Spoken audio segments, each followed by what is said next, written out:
Bé, doncs ja veieu com està el pati. Uns comprant-se tratges i uns altres amagant-se diners en el matalàs. I la veritat és que aquesta és la percepció que aconsegueixen que la gent tinga de nosaltres.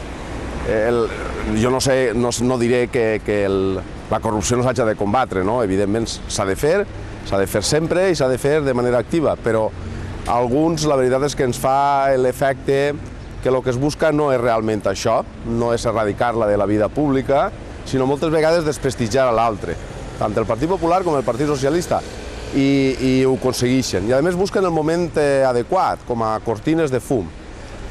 No sé si Garzón tindrà o no tindrà fil directe amb el PSOE, home, l'estrany és que no en tinguera, no? Però això tampoc no li lleva raó. El que sí sé és que al Partit Socialista li ha vingut molt bé, molt bé. Els mitjans de comunicació, mentre parlen d'estratges de camps, la crisi, per exemple, en un segon terme.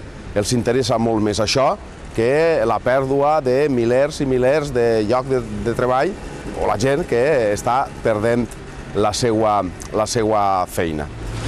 I mentrestant van passant desapercebudes qüestions que als valencians ens haurien d'interessar i molt. Per exemple, el govern acaba d'aprovar el deute històric amb Andalusia. Li abonarà ni més ni menys que 1.200 milions d'euros. I mentre el País Valencià amb una balança fiscal deficitària.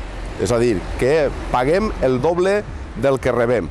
I pagarem, entre altres coses, per a que en Andalusia es puga instal·lar la renda agrària, mentre que els llauradors valencians poc més que tenen que abandonar les seues terres.